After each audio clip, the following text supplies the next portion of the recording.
Bom dia a todos e a todas. Prazer estar aqui com vocês. O tema da minha fala diz respeito à juventude, ensino médio e cidadania, e eu vou destacar alguns aspectos que eu considero importante ao se discutir este tema. Então, eu gostaria de iniciar falando sobre 5 aspectos ou dimensões relacionadas ao tema. O primeiro deles diz respeito ao conceito de juventude e juventudes. Por que o termo aparece no plural? Na verdade, é uma abordagem recente, especialmente essa discussão começa a aparecer pós anos 2000, né? E ela vem fruto exatamente do retrato da sociedade. Né? De fato, numa sociedade plural, né, e multidimensional como a brasileira, nós não temos uma única juventude, nós temos várias juventudes. Tá? Assim como o termo ensino médio, especialmente depois da primeira década dos anos 2000, pouco no fim da primeira década, com a diversificação da oferta de ensino médio, nós também deixamos de ter um único ensino médio, nós passamos a ter vários ensinos médios, né?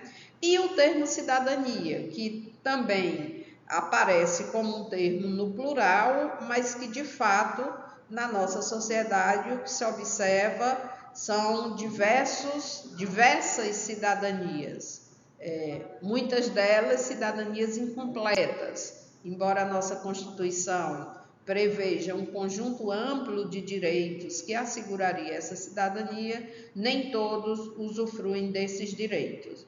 E aí tem dois termos relacionados restritamente à educação e de abrangência mais recente, que é a Base Nacional Curricular Comum e a reforma do ensino médio. Né? Esses dois movimentos ou esses dois documentos, eles são já pós 2015, né? Ambos são documentos produzidos num momento de turbulência política do país, né? A BNCC é 2017, 2018, porque a do ensino médio termina saindo em 2018, e a reforma do ensino médio é de 2017. Portanto, pós impeachment de uma presidente eleita, pós modificações bastante acentuadas no cenário educacional, na política de financiamento da educação básica, e os documentos e as discussões em torno da BNCC e da reforma do ensino médio antecedem em alguns anos a publicação dos documentos. Mas, como eu já falei, as alterações políticas e sociais provocadas no período faz com que uma discussão que vinha sendo estabelecida em fóruns mais amplos, né, numa perspectiva mais democrática, termine se transformando em documentos de publicação mais restrita e com percepções de cima, como a gente costuma dizer, de cima para baixo, né? A reforma do ensino médio, só para ilustrar, ela é publicada inicialmente como uma medida provisória, um fato absolutamente estranho no campo da política educacional. Tá? E por que a gente fala de juventude e juventudes? Né? Se a gente fizer um rápido apanhado sobre alguns aspectos dos comportamentos dos jovens na sociedade brasileira, nós vamos identificar de forma imediata um conjunto de características que colocam esses jovens em situações distintas. Né? Nós podemos falar dos jovens neném, né?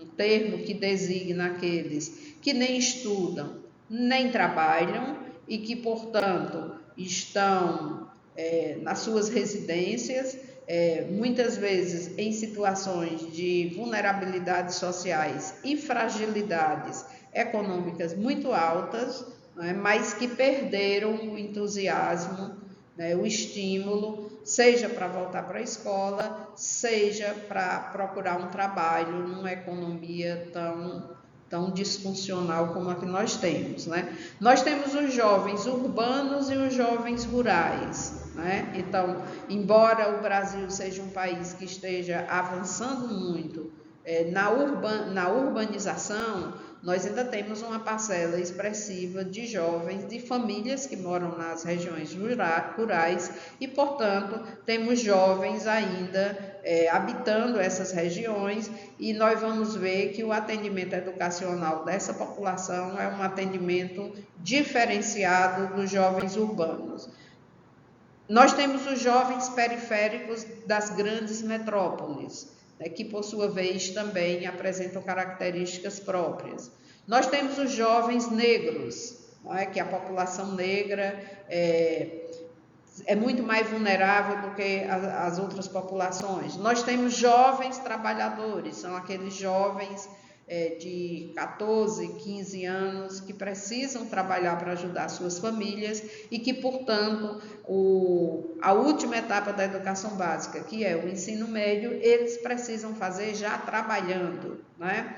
E temos os jovens homens e mulheres, que a gente sabe que a questão de gênero também afeta o percurso educacional, não só o percurso educacional, o percurso no mercado e a própria convivência social, né?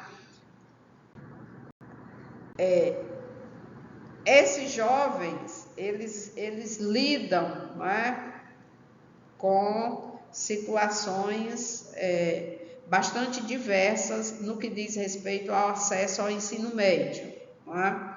E aí a gente vai observar uma dimensão importante da nossa oferta de ensino médio, que ela só passa a ser uma etapa da educação básica realmente consolidada em legislação na LDB de 96, né? Porque a LDB prevê o ensino médio como a última etapa da educação básica e preconiza a sua ampliação progressiva, né? Então, para essa etapa da educação básica, em 99, surgem os parâmetros curriculares nacionais do ensino médio, né?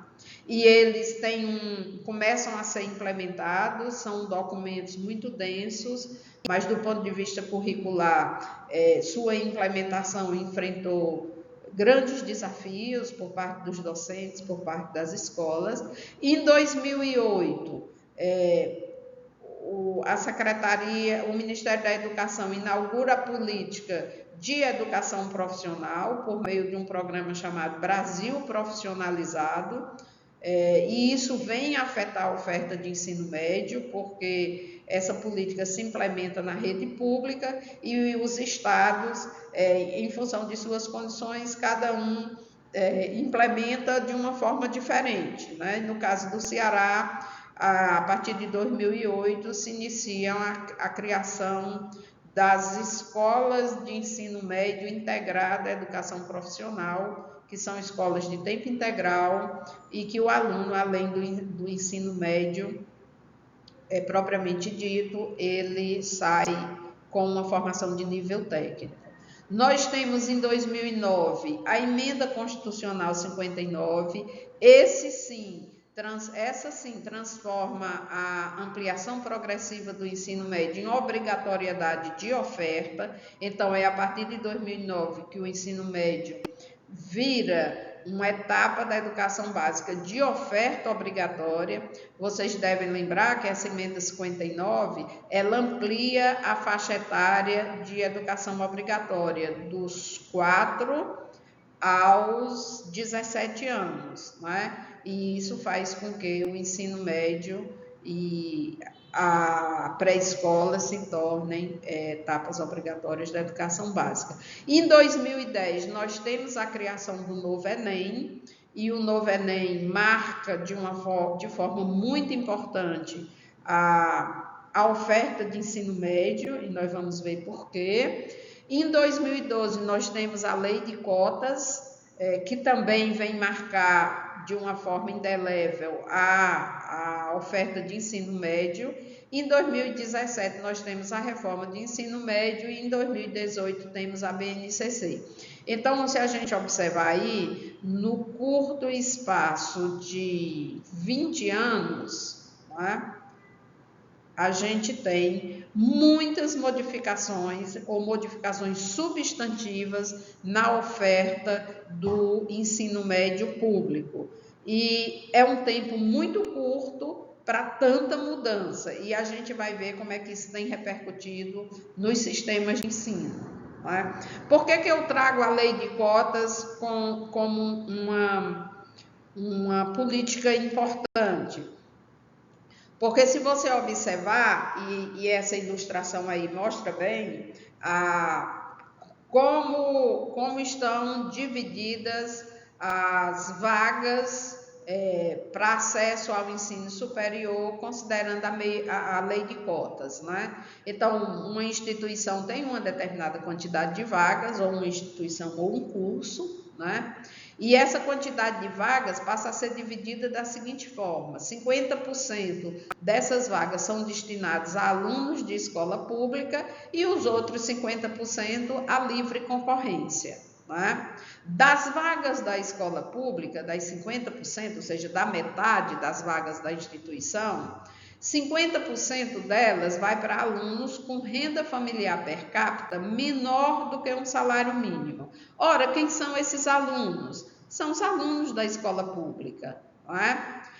Além disso, esses 50% dos alunos com renda familiar per capita menor que um salário mínimo, essas vagas ainda são distribuídas por um percentual de pretos e pardos proporcional à população identificada por essas raças nos dados do IBGE, do censo do IBGE. Por quê? Porque, como eu falei, a diversidade do país é muito grande e a variação populacional em função da raça ou cor de um estado para outro muda muito.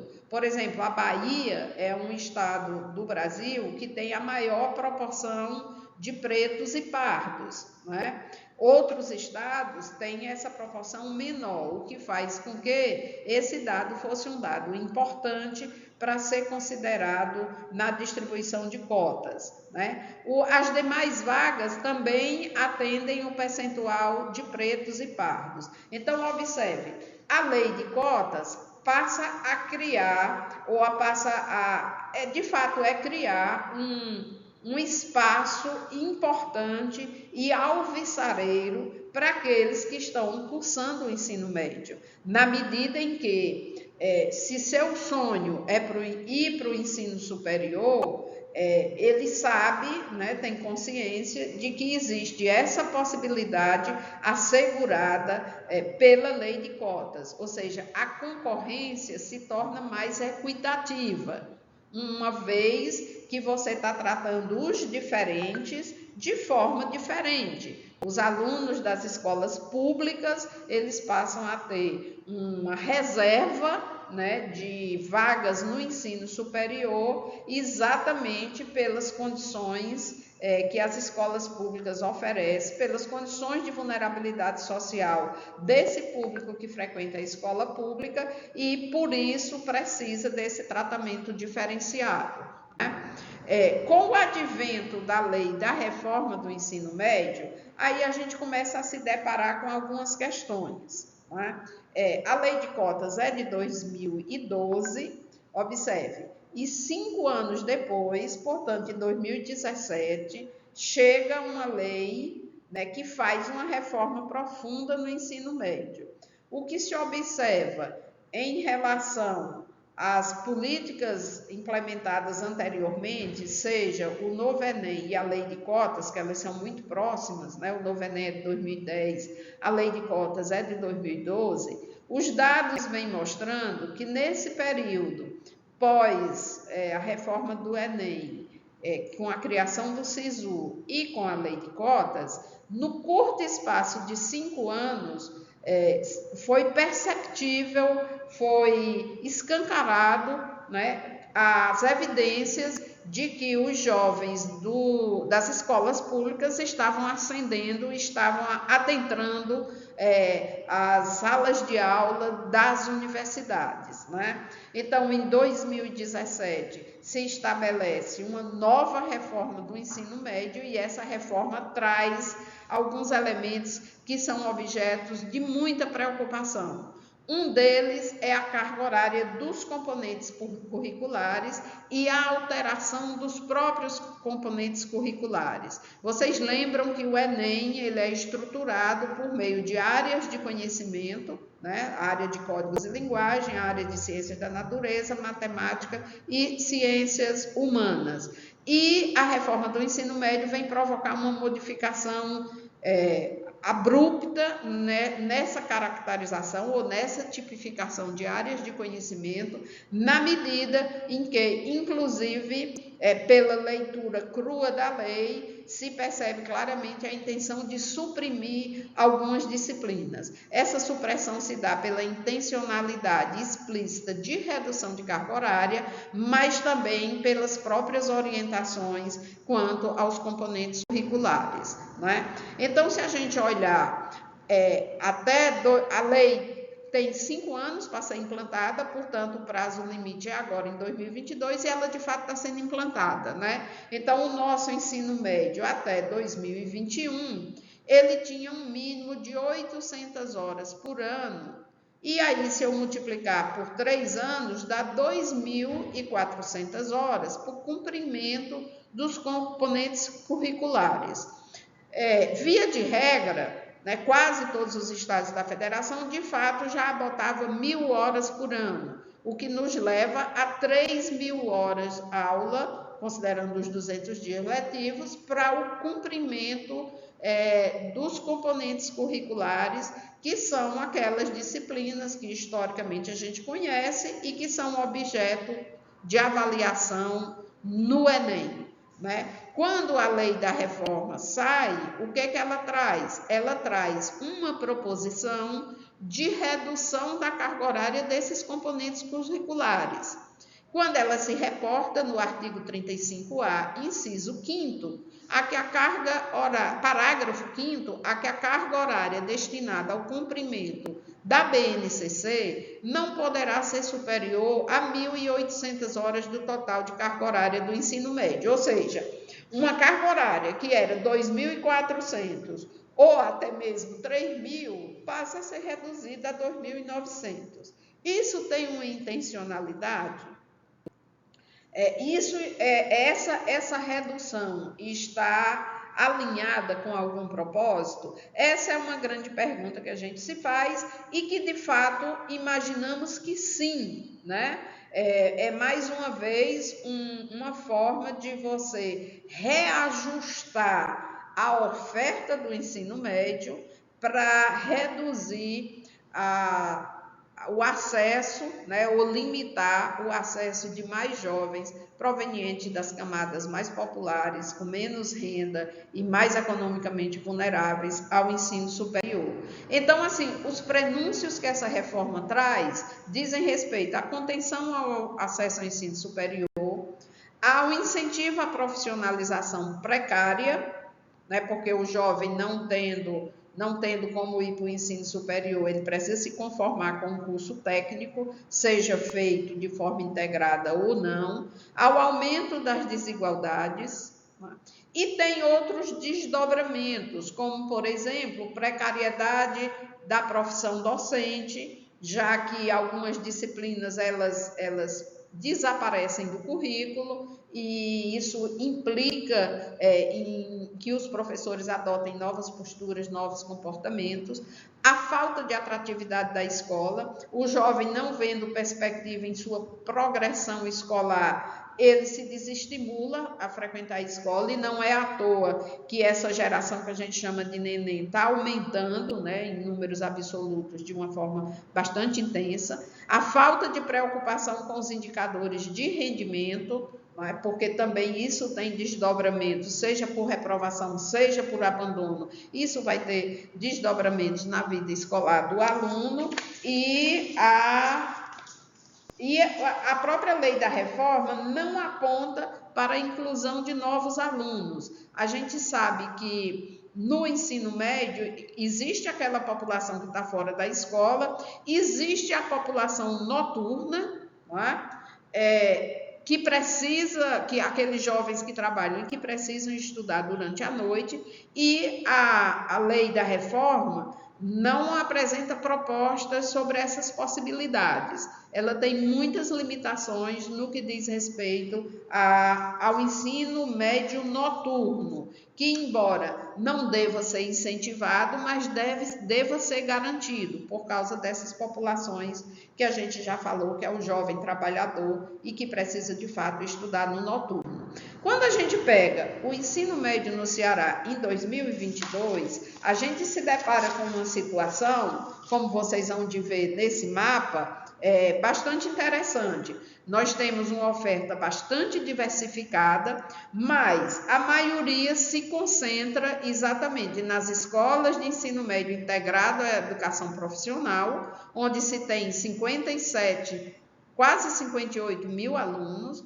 nas escolas que oferecem o ensino regular de meio período, né, ou de turno único, que tem 174, quase 175 mil alunos, e as escolas de tempo integral, que são 261 unidades e que ofertam, atendem 105, quase 106 mil alunos. Né? Isso faz com que a nossa matrícula, embora diversificada, como vocês estão vendo, se concentre, né, 95% da oferta está concentrada nesses 3 tipos de escola. E como funcionam esses 3 tipos de escola? Aí é o que nós vamos ver. Né? O ensino médio de turno único é aquele ensino que tem 25 horas semanais, portanto 1.000 horas por ano, e os alunos usufruem de uma merenda escolar. O ensino médio integral é o ensino que tem 35 horas por semanais, os alunos usufruem de 2 merendas e mais um almoço. E o ensino médio integrado à educação profissional tem 45 horas semanais de aula e os alunos também usufruem de 2 merendas e um almoço. Né? Só por esses dados, vocês já percebem claramente as condições de desigualdade entre as ofertas. Né? E aí um estudo mais aprofundado descobre, né, e pesquisas nossas nesse caminho têm mostrado que é no ensino médio de turno único, portanto, aquele que tem 25 horas de aula por semana, a menor carga horária das 3, né, que estão as extensões de matrícula. Uma parcela desses jovens, além de estarem apenas em turno único, eles ainda frequentam o que a gente chama de extensões de matrícula ou anexos escolares. Né? Uma pesquisa desenvolvida por mim, pela professora Sofia, em 2015, mostrou que aproximadamente 10 a 15% dos jovens que frequentam o ensino médio de turno único estão nessas extensões de matrícula. E quem são eles? São jovens da localidade rural que têm assegurado o direito constitucional de acesso à educação. De fato,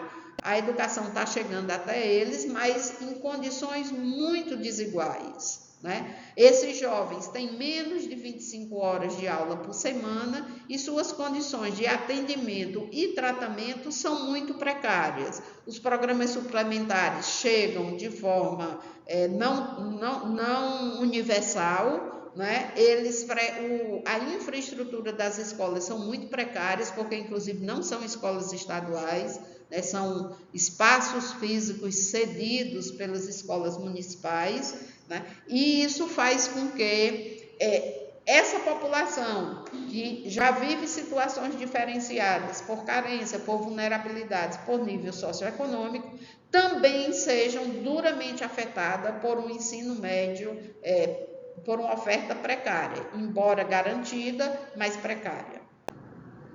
E aí, quando a gente olha o que o Crahal chama de as condições de igualdade na pedagogia, ou as condições de tratamento, que ele se refere à igualdade de tratamento, igualdade de oportunidades e igualdade de resultados, a gente vê que esses jovens, ou a oferta de ensino médio no Ceará, ela está criando condições, tanto no que diz respeito à igualdade de tratamento, à igualdade de oportunidades e à igualdade de resultados, diferentes. Ou seja, a própria política pública já está estruturada para criar essas situações de desigualdade, né? E isso afeta duramente as classes menos favorecidas, né? Quando a gente fala de cidadania, dentro desse escopo de discussão, o que a gente percebe é que é um direito social à educação parcialmente atendido, né? Então, nós estamos falando de cidadanias sonegadas, né? Isso contribui para o enfraquecimento da democracia e para a pobreza social e individual. Então, embora se reconheça o esforço pelo atendimento, né, e isso é feito no sentido de assegurar o maior número de vagas para todos os alunos na faixa etária de 15 a 17 anos e até mesmo na faixa etária fora dela, as condições de atendimento e de tratamento ainda são muito desiguais. É uma rede escolar grande, né, e que precisa cada vez mais ser estudada no sentido de que nós possamos, como instituição de pesquisa, como universidade, apontar esses problemas no que diz respeito à implementação das políticas públicas e cada vez mais lutar por condições de equidade que assegure aos jovens que estão em situações de vulnerabilidade social, econômica, seja ela qual for, tenha realmente um tratamento diferenciado para que isso possa ser superado e assegurado o direito universal à educação pública e de qualidade. É isso que eu tenho